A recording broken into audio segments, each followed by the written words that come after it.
আসসালামু আলাইকুম ওয়া রাহমাতুল্লাহি ওয়া বারাকাতুহু। ইন্নাল হামদালিল্লাহ ওয়াসসালাতু ওয়াসসালামু আলা রাসূলিল্লাহ, আম্মা বা'দ। সুপ্রিয় বিএ বিএসএস থার্ড ইয়ারের শিক্ষার্থীবৃন্দ, আমরা এখন বিএ বিএসএস থার্ড ইয়ারের ফিফথ পেপার পঞ্চম পত্র ইসলামিক স্টাডিজ, ইসলামের সামাজিক ও রাজনৈতিক ব্যবস্থা, social and political system in Islam, এই বিষয়ের একটি ক্লাস উপস্থাপন করব। তোমরা অবগত আছো, আমরা ইতিপূর্বে একাদশ এবং দ্বাদশ শ্রেণীর সাথে এই থার্ড ইয়ারের কয়েকটি ক্লাস নিয়েছি। এই বিষয়গুলো তোমাদের এই পঞ্চম পত্রের শেষের দিকে রয়েছে, যেমন ইসলামে মসজিদের গুরুত্ব, ভূমিকা, পরিচয়, এটি আমরা ক্লাসের মধ্যে আলোচনা করেছি। আর হলো ইসলামে আত্মীয় স্বজনের অধিকার ও কর্তব্য, ইসলামে প্রতিবেশীদের অধিকার ও কর্তব্য, এই তিনটি বিষয়ে সম্ভবত তোমাদের ক্লাস নেওয়া হয়েছিল। সেগুলো তোমরা আমাদের এই গ্রুপে দেওয়া আছে এবং আমার ইউটিউব চ্যানেলে রয়েছে, সেখান থেকে তোমরা এগুলো দেখে নিও। তা আজকে আমরা প্রথম দিকের এই সাবজেক্টের বা এই পেপারের প্রথম দিক থেকে আমরা একটা ক্লাস নেব। তো তোমরা ক্লাস করার সময় আমার ইউটিউব চ্যানেলটি সাবস্ক্রাইব করবে এবং বেল বাটনটি ক্লিক করলে যে কোনো সময় ক্লাস দিলেই তোমাদের কাছে তার ইনফরমেশন চলে যাবে। তা আমরা আজকে বিসমিল্লাহির রহমানির রহিম, ইসলামের আবির্ভাবের পূর্বে বা ইসলামের আবির্ভাবের সময়কার আরব দেশের সামাজিক অবস্থা সম্পর্কে আলোচনা করব এবং এই সামাজিক অবস্থাগুলো কিভাবে পরিবর্তন করা হলো সেই সম্পর্কে আমরা আলোচনা করব। আমরা জানি যে ইসলামের পূর্বে যেই সমাজ ব্যবস্থা প্রচলিত ছিল তা ছিল অত্যন্ত ঘৃণ্য এবং নগণ্য সমাজ ব্যবস্থা, এবং তখনকার আরব দেশের অধিবাসীগণ ছিল ঘোর অন্ধকারাচ্ছন্ন একটি সমাজে বসবাস করত। এই অন্ধকার যুগকে সাধারণত আইয়ামে জাহিলিয়া বা জাহিলিয়া যুগ বলা হয়। আইয়াম মানে যুগ বা সময়, আর জাহিলিয়া মানে মূর্খতার যুগ। এই জন্য মূর্খতার যুগ বলা হয়েছে। তাদের সময়ে কিন্তু তারা ব্যবসা বাণিজ্য, কাজকর্ম, লেনদেন সব কিছু কিন্তু করতো। তারা সমাজের নেতা নির্বাচন করতো, সমাজ পরিচালনা করত। তারপরেও তাদেরকে মূর্খতার যুগ কেন বলা হলো? তাদের মধ্যে সংস্কৃতি ছিল, এই জন্য বলা হয়েছে যে তাদের কাছে প্রকৃত ওহির জ্ঞান ছিল না, ইসলামের জ্ঞান ছিল না। পার্থিব জ্ঞান নিয়েই তারা বড়াই করত, নিজেদের বানানো সভ্যতা সংস্কৃতি নিয়ে তাদের গৌরব অহংকার করত, কিন্তু প্রকৃত ওহির জ্ঞান, সত্যিকারের জ্ঞান ছিল না। তাই তাদেরকে অন্ধকার জাহিলিয়া যুগের লোক বলা হতো এবং এই যুগকে জাহিলিয়া যুগ বলা হয়। তো এটাকে বলা হয় দি এজ অব ইগনোরেন্স বা জাহিলিয়ার যুগ। ঐতিহাসিকদের বিবেচনায় ইসলামের আবির্ভাবের ঠিক পূর্ববর্তী যুগকে সাধারণত আইয়ামে জাহিলিয়া বা অন্ধকার যুগ বলা হয়। তো ডক্টর নিকলসন ইসলামের আবির্ভাবের পূর্ববর্তী 1 শতাব্দী পর্যন্ত সময়কে জাহিলিয়া যুগ বলে গণ্য করেছেন। অধ্যাপক পি.কে. হিট্রি, বিশিষ্ট ঐতিহাসিক, এর মতে সাধারণভাবে আইয়ামে জাহিলিয়া বলতে অজ্ঞতার যুগ বা বর্বরতার যুগকে বোঝায়, কিন্তু প্রকৃতপক্ষে এর দ্বারা যে যুগকে বোঝায় সেই যুগে আরবে কোনো নিয়মকানুন ছিল না, কোনো নবীর আবির্ভাব ঘটেনি এবং কোনো আসমানি কিতাব অবতীর্ণ হয়নি। প্রকৃতপক্ষে ইসলাম পূর্ব আরবকে এই সংজ্ঞায় আনার ক্ষেত্রে কেউ কেউ ভিন্ন মত প্রকাশ করেছেন। তদানীন্তন সময়ে দক্ষিণ আরবের জনগণ ছিল জ্ঞান গরিমায় উন্নত। এছাড়া ব্যাপক আরববাসীদের মধ্যে বহু সদ্গুণ ছিল। তাই জাহিলিয়া যুগের প্রকৃত ভাবার্থ এই যে সেই যুগে আরবে কোনো নবী রসুল, আসমানি কিতাব বা কোনো সমাজ সংস্কারক না থাকায় আরববাসীর নানাবিধ অত্যাচার, অনাচার, সামাজিক ব্যভিচার, কুসংস্কার ইত্যাদিতে নিমজ্জিত ছিল। গুণ অপেক্ষা দোষের পরিমাণ তাদের অধিক বেশি ছিল। অধিক ছিল। এই জন্য ঐতিহাসিক আমির আলী তার মন্তব্যে বলেন, দুনিয়ার ইতিহাসে পরিত্রাণকারীর আবির্ভাবের এত বেশি প্রয়োজন এবং এমন উপযুক্ত সময় অন্যত্র কোথাও অনুভূত হয়নি। অর্থাৎ এমন একটা সমাজ ব্যবস্থা তখন ছিল যে তখন একজন সংস্কারক এবং এর থেকে মুক্তিদানকারী, পরিত্রাণ দানকারী এমন একজন ব্যক্তির আসা খুবই প্রয়োজন ছিল। এমন একটি সমাজ ব্যবস্থা তখন প্রচলিত ছিল। এতটুকু ভূমিকা দিয়ে আমরা এখন জাহেলিয়া যুগের সংজ্ঞা এবং ভূমিকায় আলোচনা করলাম। এখন আমরা জাহেলিয়া যুগে আরবের সামাজিক অবস্থা কী ছিল। জাহেলিয়া যুগের সমাজ জীবন ছিল এরকম যে এই সমাজে পাপাচার, দুর্নীতি, কুসংস্কার, অরাজকতা, ঘৃণ্য আচার অনুষ্ঠান, নিন্দনীয় কার্যকলাপে কলুষিত এবং অভিশপ্ত হয়ে পড়েছিল। প্রথম তাদের অসামাজিক কাজের মধ্যে প্রথম কাজটি ছিল মাদকাসক্তি। জাহেলিয়া যুগে আরবগণ ছিল অতিমাত্রায় মাদকাসক্ত। আরববাসীরা মদ্যপান করে নারী নিয়ে নীতি বিবর্জিত কাজে লিপ্ত হতো। ঐতিহাসিক খোদা বক্স বলেন, war, women and wine were their observing passions of the Arabs. মদ পান, নেশার প্রতি আসক্তি, নারীহরণ প্রভৃতি চরম নৈতিক অধপতনের স্বাক্ষর তাদের মধ্যে বিরাজমান ছিল। মদ্যপায়ী মাতাল আরবরা যে কোনো গর্হিত কাজ করতে দ্বিধাবোধ করত না। সমাজে নারীর স্থান। আরব সমাজে নারীর স্থান ছিল অত্যন্ত জঘন্য।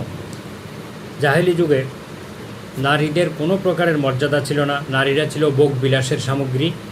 যখন খুশি তখন, যত খুশি ততই স্ত্রী হিসেবে গ্রহণ করা হতো। যখন খুশি তখন তাদেরকে তালাক দেওয়া হতো। তাদেরকে স্বামীর এবং পিতামাতার সম্পত্তি থেকে বঞ্চিত করা হতো। কেবল মক্কায় নারীদের কিছুটা সামাজিক মর্যাদা ছিল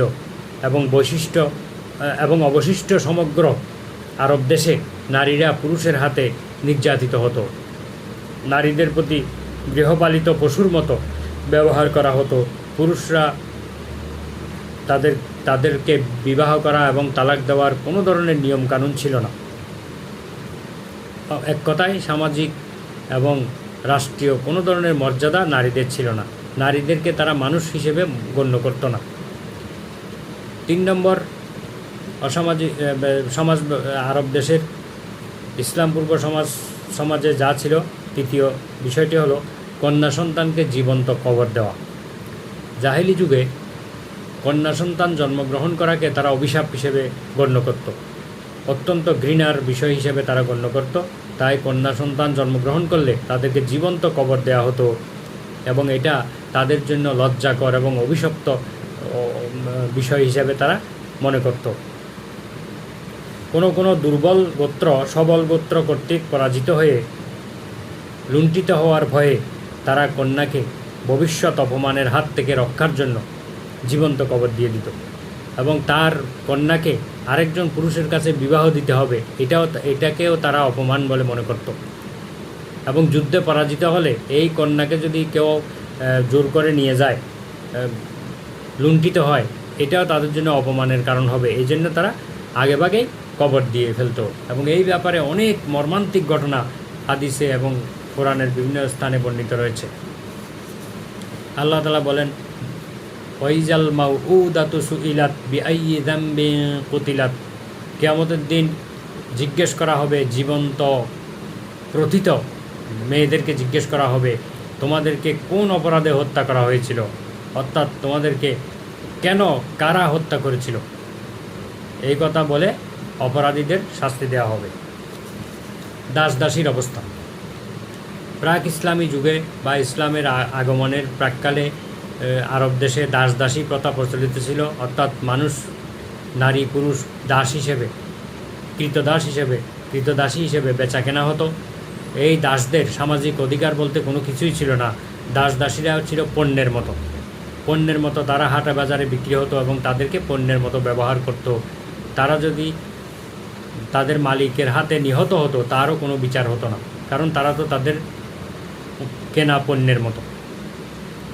তাই দাসীরা গৃহের অভ্যন্তরে কাজ করত, আর দাসরা মালিকের জন্য উপার্জন করত। দাসীদেরকে মালিকরা উপপত্নী হিসেবে ব্যবহার করত। অপ্রাপ্তবয়স্ক দাসীদেরকে গৃহভৃত্য হিসেবে তারা ব্যবহার করত। বয়স প্রাপ্তির পর তাদের বিবাহ করার অনুমতি প্রদান করা হতো, কিন্তু তাদের উপার্জনের কিছু অংশ মালিককে দেওয়ার শর্ত থাকত। তারপরে ছিল জাহেলি সমাজে অভিশপ্ত সুদ প্রথা। জাহেলি যুগের সমাজের জনগণকে শোষণের একমাত্র হাতিয়ার এবং জুলুমের একমাত্র হাতিয়ার ছিল সুদ প্রথা। সুদ ব্যবস্থা মুষ্টিমেয় ধনবান শোষকের ভাণ্ডারকেই স্ফীত করেছিল, বৃদ্ধি করেছিল।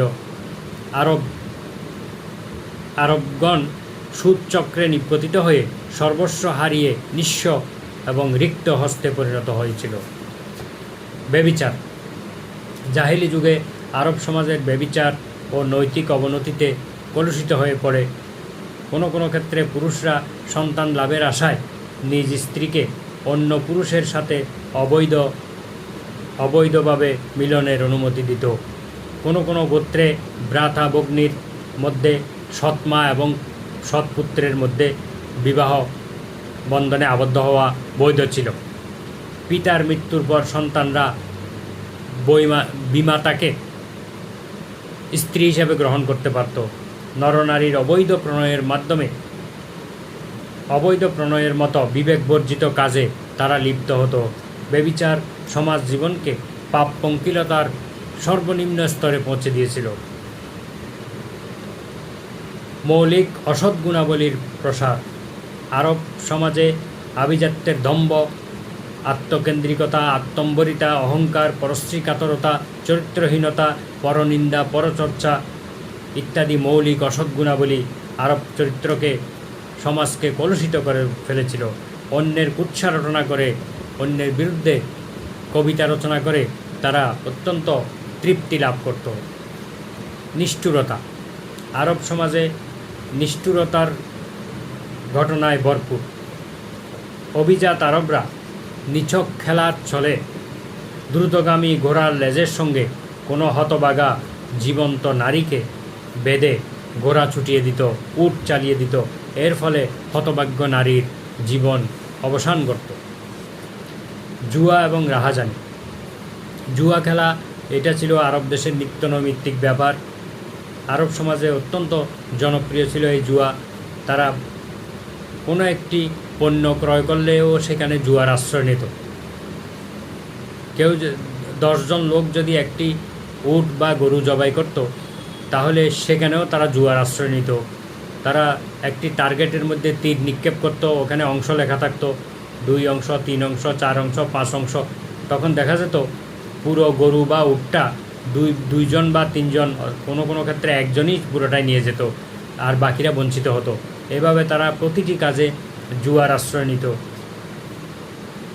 জুয়ার নেশা আরবদের এমন পাগল করে তুলত যে তারা দিক বিদিক জ্ঞানশূন্য হয়ে নিজ স্ত্রী কন্যাকেও তারা জুয়ার বাজি হিসেবে ধরে বসত। যে বলতো যে আমি যদি হেরে যাই আমার স্ত্রীকে দিয়ে দেবো, আমার কন্যাকে দিয়ে দেবো। এইভাবে তারা স্ত্রী কন্যাকেও জুয়ার সামগ্রী বানিয়ে ফেলেছিল। লুটপাট, মারামারি, রাহাজানি, দাঙ্গা হাঙ্গামা এগুলি ছিল তাদের দৈনন্দিন ব্যাপার, নিত্যনৈমিত্তিক ব্যাপার। এই সকল কুকর্মে যারা অগ্রণী ছিল তারাই সমাজের সম্মানিত এবং বিশ্বস্ত নেতা হিসেবে বিবেচিত হতো। কুসংস্কার। ইসলামের আবির্ভাবের সময় আরব সমাজ কুসংস্কারজনিত নিন্দনীয় কার্যকলাপে পরিপূর্ণ ছিল।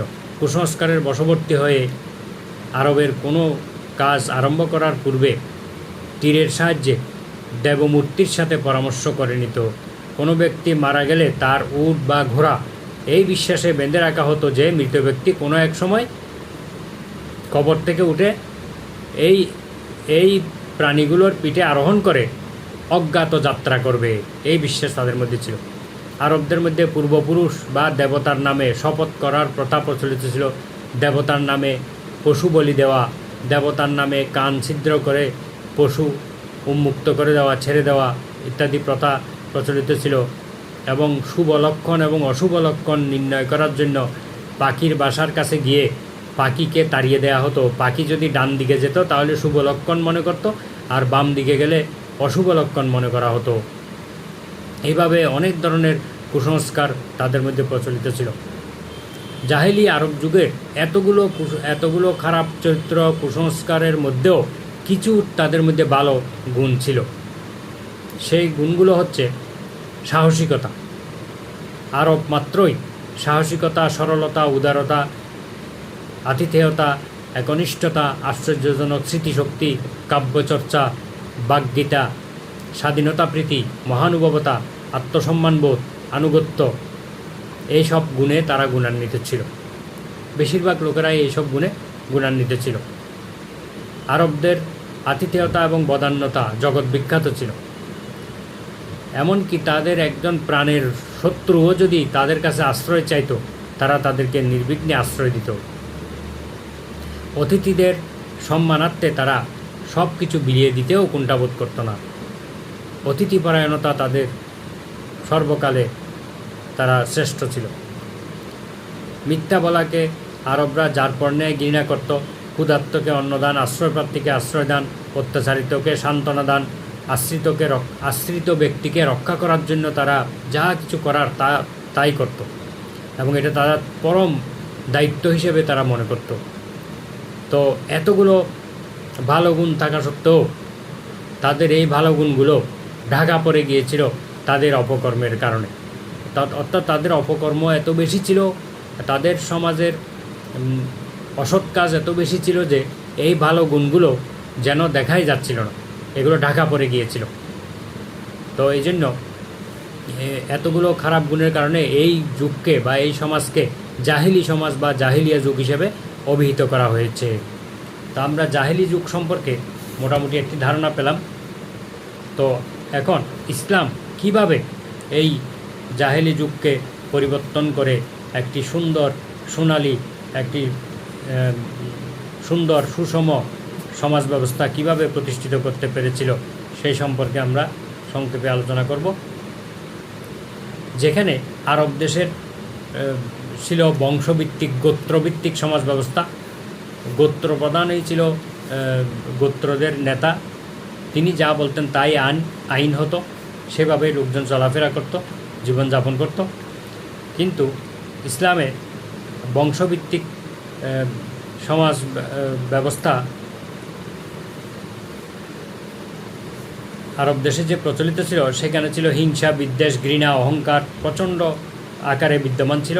তাই মহানবী সাল্লাল্লাহু আলাইহি ওয়াসাল্লাম ঘোষণা করলেন, ইন্নামাল মুমিনুনা ইখওয়াতুন, নিশ্চয় মুমিনরা পরস্পর ভাই ভাই। ফলে এখানে গোত্র প্রথা দূরীভূত হয়ে সকলে ঐক্যবদ্ধ হলেন। তারপরে যেখানে নারীদেরকে জাহিলি সমাজে কোনো মর্যাদা দেয়া হতো না, সেখানে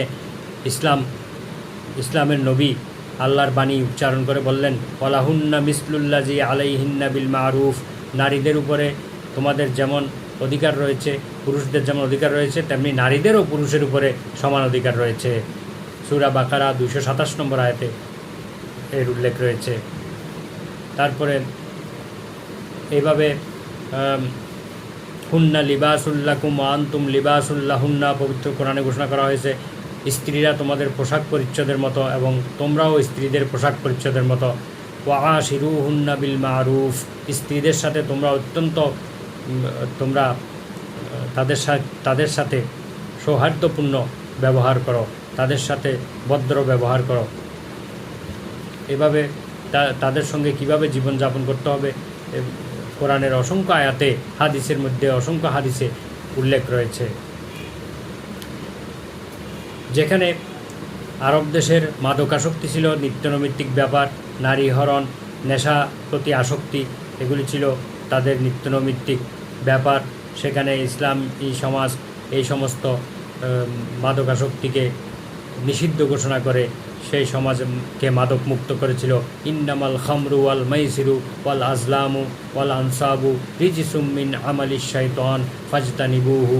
আল্লাহ তাআলা ঘোষণা করেছেন, নিশ্চয় মদ, জুয়া এবং লটারি, মূর্তি পূজার বেদি ইত্যাদি শয়তানের কাজ, তোমরা এর থেকে বিরত থাকো। এভাবে মাদকাসক্তি দূরীভূত করেছেন। বৈবাহিক অবস্থা, জাহিলি যুগে যেখানে বিবাহের কোনো নিয়ম নীতি ছিল না, যখনই খুশি স্ত্রী গ্রহণ করা হতো, যখন খুশি তাকে তালাক দেওয়া হতো এবং নারীদেরকে যত্রতত্র নির্যাতন করা হতো, সেই ক্ষেত্রে ইসলাম এই ধরনের নারী নির্যাতন এবং নারীদের প্রতি অত্যাচারকে নিষিদ্ধ ঘোষণা করে তাদেরকে রানীর মর্যাদা দিয়ে বিবাহ করার প্রতি উৎসাহিত করা হয়েছে। ফানকিহু মা তাবা লাকুম মিনান নিসাই, তোমরা স্ত্রীদের, নারীদের মধ্য থেকে তোমাদের পছন্দ মতো বিবাহ করে নাও, বিবাহ করে তাদেরকে স্বাধীন স্ত্রী হিসেবে তাদের মর্যাদা দান করো, তাদেরকে দাসীর মতো ব্যবহার করো না। এভাবে দাস দাসী প্রথার অবসান। ইসলামে যে দাস দাসী হিসেবে মানুষকে পণ্যের মতো ব্যবহার করা হতো, এটাকে ইসলাম নিষিদ্ধ ঘোষণা করেছে। মহানবী সাল্লাল্লাহু আলাইহি ওয়াসাল্লাম ঘোষণা করেছেন, দাস দাসীরাও তোমাদের মতো মানুষ, তোমরা যা খাবে তাদেরকে তা খাওয়াবে, তোমরা যা পরবে তোমরা তাদেরকে তা পরাবে। বিশ্বনবী সাল্লাল্লাহু আলাইহি ওয়াসাল্লাম ইন্তেকালের সময় যেই কথাটি বলেছিলেন, আসসালাত আসসালাত ওমা মালাকাত আইমানুকুম, তোমরা সালাত সালাত সালাত আদায় করবে, সালাত আদায় করবে, সালাতের ব্যাপারে অবহেলা করবে না এবং তোমাদের অধীনস্থ দাস দাসীদের ব্যাপারে তোমরা সতর্ক থাকবে, তাদের প্রতি দুর্ব্যবহার করবে না, তাদের অধিকার হরণ করবে না। এভাবে দাস দাসীর অবস্থাকে আমূল পরিবর্তন করেছিলেন। সমাজের যে জাহিলি সমাজের যে সর্বত্র অন্যায়, অবিচার, অনাচার ইত্যাদি নিত্যনৈমিত্তিক ব্যাপার ছিল, সেগুলোকে দূর করে দিয়ে পবিত্র কোরআনে অসংখ্য আয়াত নাজিল হয়েছে। যেমন ব্যভিচারের ব্যাপারে বলা হয়েছে, ওয়ালা তাকরাবুজ জিনা ইন্নাহু কানা ফাহিশাতান ওয়া সাআ সাবিলা, তোমরা ব্যভিচারের নিকটবর্তী হইও না, নিশ্চয়ই এটি অত্যন্ত অশ্লীল কাজ এবং অত্যন্ত অসৎ পন্থা। এভাবে চুরি, ডাকাতি, হত্যা ইত্যাদি সবগুলির ক্ষেত্রে পবিত্র কোরআনে আইন নাজিল হয়েছে এবং শাস্তি অবতীর্ণ হয়ে, কোনো কোনো ক্ষেত্রে শাস্তি অবতীর্ণ হয়েছে, কোনো কোনো ক্ষেত্রে তাদের পরকালীন কঠিন শাস্তির কথা বর্ণনা করা হয়েছে। এভাবে সমাজকে অনাচার মুক্ত করতে পেরেছে। সৎ গুণাবলীর প্রসার, জাহেরিয়া যুগে যেই সকল অসৎ গুণাবলী ছিল সেগুলোকে মুছে ফেলে সৎকর্মের প্রতি মানুষকে উৎসাহিত করেছেন এবং পরকালীন বিচার এবং পরকালীন জবাবদিহিতার প্রতি মানুষকে উদ্বুদ্ধ করে মহানবী সাল্লাল্লাহু আলাইহি ওয়াসাল্লাম সেই জাহেলিয়া যুগের মানুষগুলোর অন্তরের ভিতরে এমন একটি চেতনা সৃষ্টি করতে পেরেছিলেন, যার মাধ্যমে তাদের অসৎ কর্মগুলো দূর করে তারা সৎকর্মের প্রতি তারা উৎসাহিত হয়েছে এবং সেই জাহেলি মানুষগুলো সোনালী মানুষে পরিণত হয়েছে।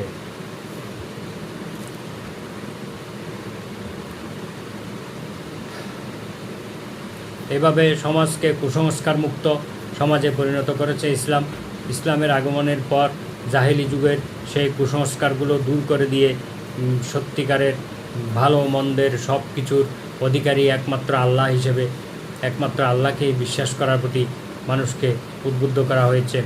ইসলামে বলা হয়েছে, লা তিয়ারাতা ওলা হাম্মাতা, শুভ অশুভ কোনো কিছু বলতে ইসলামে নেই এবং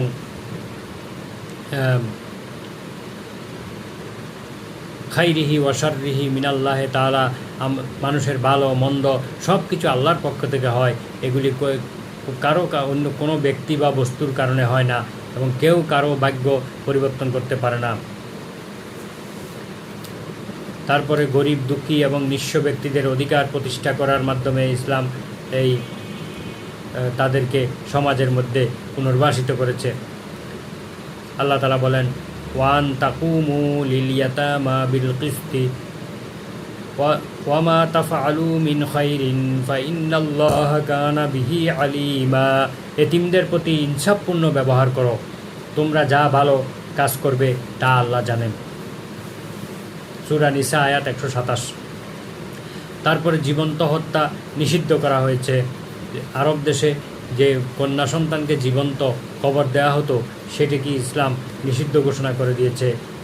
পবিত্র কোরআনে আল্লাহ বলছেন, ওয়ালা তাকতুলু আওলাদাকুম খাশিয়াতা ইমলাক, তোমরা তোমাদের সন্তানদেরকে তোমাদের দারিদ্র্যের ভয়ে, খাওয়ানোর অভাবের ভয়ে তোমরা তাদেরকে হত্যা করো না। নাহনু নারযুকুহুম ওয়া ইয়্যাকুম, আমি আল্লাহই তাদেরকে জীবিকা দেব, তাদেরকে রিজিক দেব, এবং তোমরা এর থেকে বিরত থাকো। ইন্না কতলাহুম কানা খিতাআন কাবীরা, নিশ্চয়ই তাদেরকে হত্যা করা গুরুতর অপরাধ, মারাত্মক অপরাধ। সূরা বনী ইসরাইল আয়াত 31। উত্তম গুণাবলী। ইসলাম পূর্ব যুগে আরবদের মধ্যে যেই উত্তম গুণাবলীগুলো ছিল সেগুলো সেই সময় যেমন প্রশংসনীয় ছিল, ইসলামের পরেও সেই গুণাবলীগুলো প্রশংসনীয় থাকবে, প্রশংসনীয় হিসেবে ইসলাম বিবেচনা করেছে।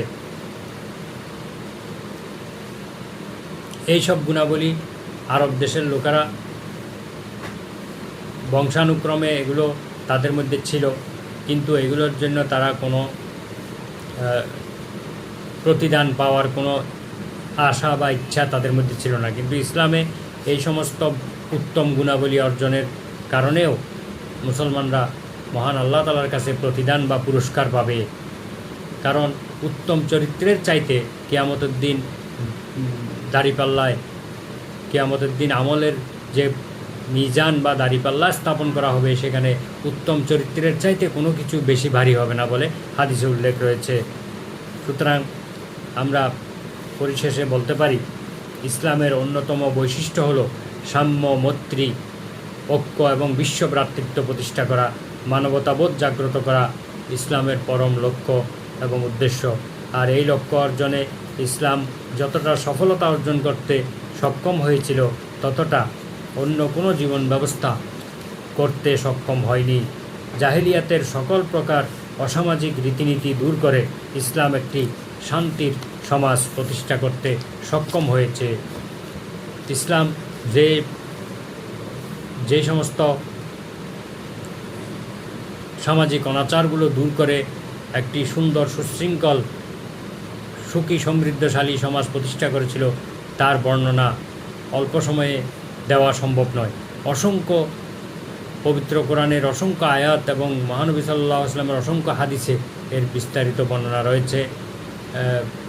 আমরা সংক্ষেপে এই জাহেলি যুগের সমাজ ব্যবস্থা কীরূপ ছিল এবং ইসলাম কিভাবে এর পরিবর্তন সাধন করে একটি সুন্দর সমাজ ব্যবস্থা প্রতিষ্ঠিত করেছিল, গ্রহণযোগ্য, বাসযোগ্য একটি সমাজ ব্যবস্থা প্রতিষ্ঠিত করেছিল, আমরা সংক্ষেপে আলোচনা করলাম।